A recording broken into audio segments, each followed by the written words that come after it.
from their impressive breakout run at the ESL Pro League Season 3 finals up until Star Series Season 2 finals, where they made it to the grand final to play NIP, G2, Shocks and Screams team, has been one of the best teams in the world and retained status as a threat to upset teams that would win tournaments or at times actually be a favourite for a tournament. And so even going into the major, ESL 1 Cologne, they were in that group of death. And part of the reason they were in that group of death is if they got out of that group, a lot of people would have had them going deep, top 4, maybe the final. They had that kind of form and that kind of record to warrant that. They finished second at ESL Season 3, ESL Pro League Season 3. It was the one where they lost in 5 games to Luminosity. Then at ECS, they got their revenge. They beat Luminosity in the final. They won the tournament. Star Series, they made it to the final. They lost to NIP. Only really the second map was the super close one, but still very good performance. But since then, there's been 3 tournaments they've attended that have been pretty lackluster. They went to ESL 1 New York. They finished in last place there.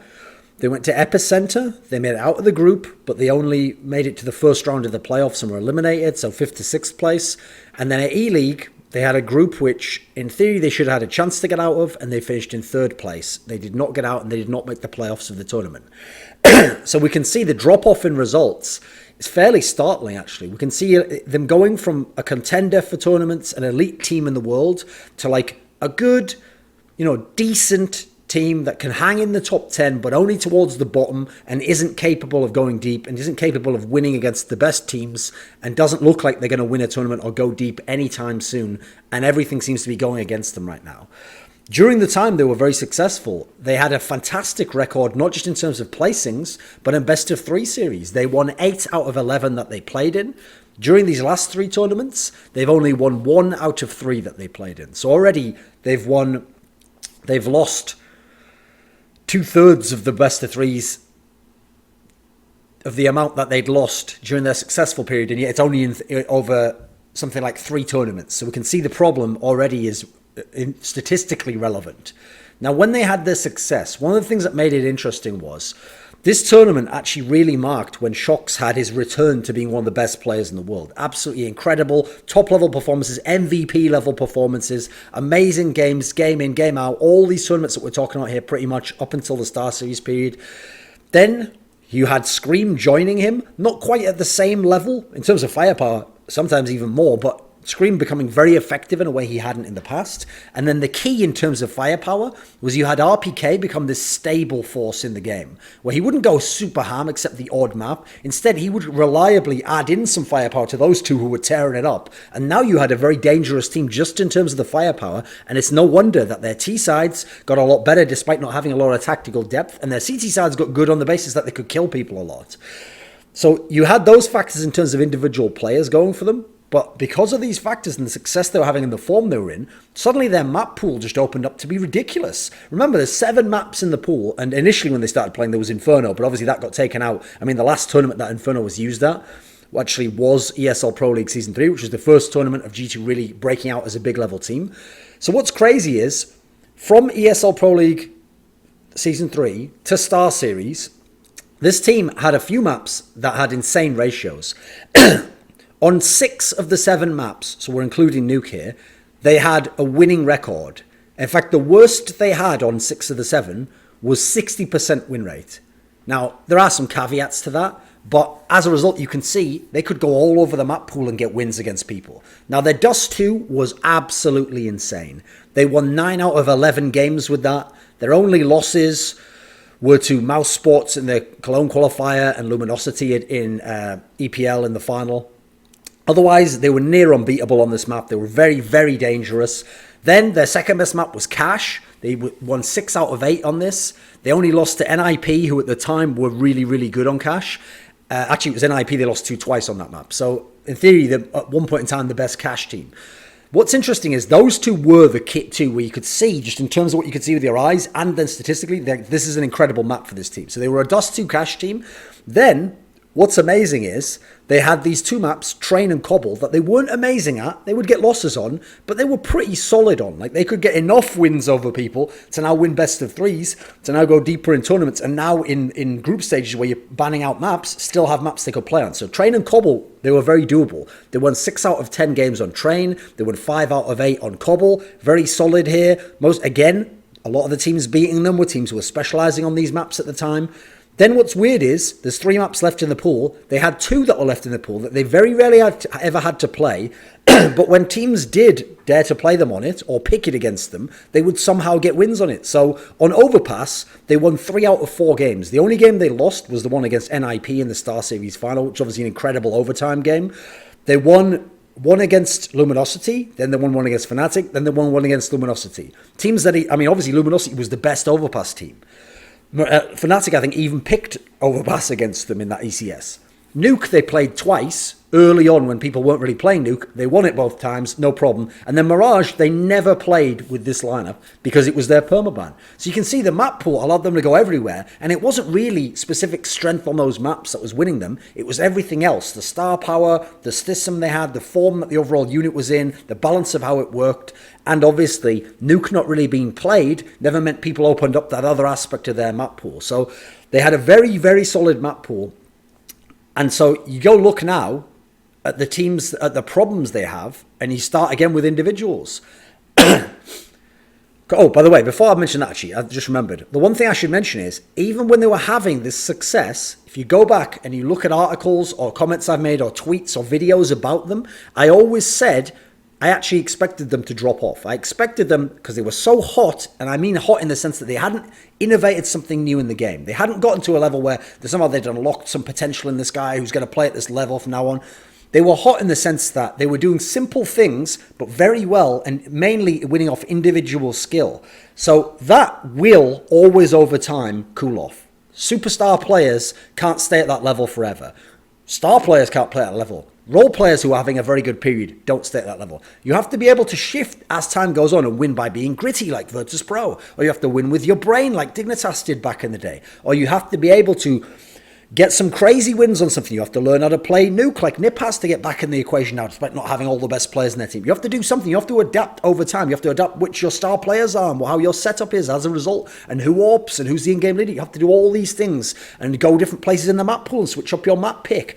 I could see that they were really, on paper, just a Dust 2 and Cash team. I don't know how they got these miraculous results elsewhere. They had this weird pocket puck on Overpass that people normally wouldn't play them. No one was making them play Nuke, and they never had to play Mirage, so they were never in danger there. I always wondered, though, about those Train and Cobble games. I was like, I'm not sure how they're getting these wins aside from individual performances and excellence and greatness in terms of Scream and Shocks. But I always thought to myself, they're going to drop off, and the obvious guy to drop off is actually RPK. He's the guy where it seemed to come out of nowhere that he got a lot better since Existence left and became that more stable force.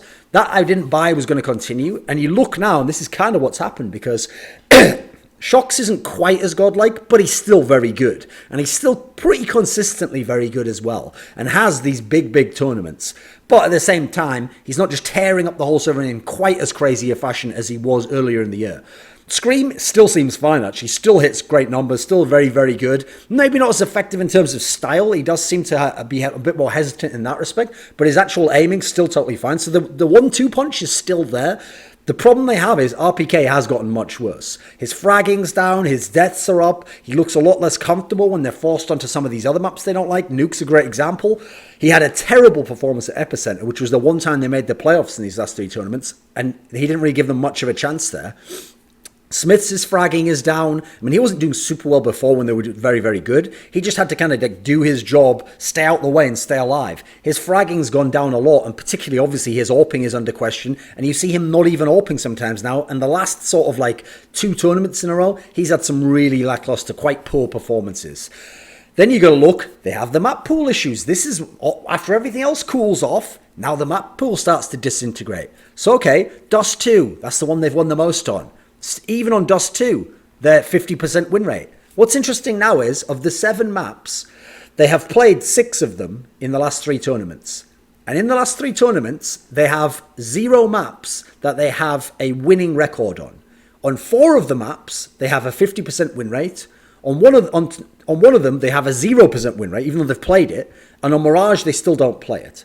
Oh, and on Cobble, they have a 33% win rate. So at the moment, Dust 2 and Cache, the two best maps, right? They're 2-2 on Dust 2, and they're 1-1 on Cache. And one of the losses on Cache is to Optic, which was at ESL New York. Kind of a shocking result when you think of how good G2 used to be on that map. On Train, that map that they were 6-4 on, picking up wins left and right on, they're 0-4 now. They lost to Team Liquid at New York, Na'Vi at Epicenter, SK at Epicenter, and NiP at E-League. That was a map that was stealing them series, stealing them wins, giving them chances on someone else's map. Now they're not getting it. Cobble, another map that it seemed inconceivable they suddenly became good on because it's a very tactical map on the T side. Now they've won 1 out of their last 3 on it. They've lost to NiP at Epicenter, they lost to SK at Epicenter. Overpass, that pocket pick they had, okay, it allowed them to get wins in the past over Luminosity and Fnatic. Now they're 1-1 on it. Lost against NIP at E-League. Nuke, 1-1 on it again. Lost to E-League. Win was against Echo Fox, a team that, again, not really considered a top team. And they don't play Mirage still. Not only has the map pool gone to shit and they don't really have a lot of answers as to where they're going, but even in terms of the opponents they're losing to, the quality of opponent has gone, it's just opened up way more. So they're losing to nearly all the top teams now, and the floor of who they can lose to has gone way, way down. Now they can lose to seemingly anyone. So over their successful run, they only lost to 12 different opponents in 43 maps of play. In the last 17 maps of play, in this unsuccessful era, they have lost to 10 different opponents. So that just shows you that the people they're losing to, it's not even like they're just playing Virtus Pro and SK every tournament and losing to them. No, they're losing to seemingly almost anyone. Unless you are Echo Fox, you can't be sure that G2 is going to beat you. And so everyone knows it's possible. Everyone sees their map pool decaying. Everyone sees RPKs falling off and Smiths is doing terribly. And everyone feels confidence going against a team that before was one of the scariest in the world to play because their style was so powerful that if they got rolling and they were hot, you felt like it was unfair because you might be doing the right thing tactically and adapting and rotating and hitting them in the correct sites. But their skills and their flowing style together was just wrecking you. And it was like, this is bullshit. He's just headshotting us. That's all he's doing. Well, guess what? That's not happening anymore. And now they're the ones feeling that frustration. Remember, this was a team that was so dangerous that actually they were the only team that really, really could make SK scared when SK was the dominant best team in the world. Because, okay, Virtus Pro could take SK close and give them a really hard war, but the SK guys always came out on top. When they played against G2, G2 used to take them close, nearly beat them at ESL, then thrash them at ECS, They were one of the few teams that had a winning record. They had something like a 5-4 map record over SK going into Cologne, where then SK won, it was 5-5. So you can see even during the SK dominance era, this team was playing SK. They were taking maps right back and forwards, really pushing them, even beat them in a best of 3. So they were very scary. Now, G2 is not a scary team in this particular sense. And you look at when the contracts are set to end for G2 and Envious early next year, and it looks, based on things I know about the industry, like both these teams, Envious and G2, are both fallen to like lower top 10 teams. Neither's really capable of winning an event. Envious at least looks a bit more solid, a bit more well-rounded, but they're not getting the wins over the tier 1 teams. G2 is falling a lot and has the odd map win, but hasn't really done a whole lot, but still can make the odd playoff type scenario and isn't going to win. They're both around the same sort of level. So I think both teams are just going to wait it out. They're going to wait it out. They're going to play the last tournaments of the year. They're going to play the major. And after the major, unless one of them goes super far and some miracle happens, the French shuffle will happen. We'll get a better team out of it. Now, I don't know which direction they'll go. I don't think they do. That is what can change in the next few months. A lot of these players, if you're RPK, if you're Scream, if you're Apex, if you're Happy, if you're MBK, this is the time when you audition to be in that team. Because at the moment, they've got issues, both those teams, but G2 in particular, from how good they used to be with this exact lineup, whereby you have to anticipate things have got to change. Because at the moment, they can't keep playing this style and expect to win. I mean, it said it all, that last game on Train against NIP in E-League. Shox went absolutely ham. And first of all, even in a performance where he almost got 30 kills, he's losing 1v1s, which is very uncharacteristic, one of the best 1v1 players of all time. RPK, he's not as impactful anymore. Scream gets the kills, but doesn't have the game impact with them. And Smiths is just shit in the bed completely and did nothing in the game. So this is not a functional G2, even in losses where it looks like they had a chance to win.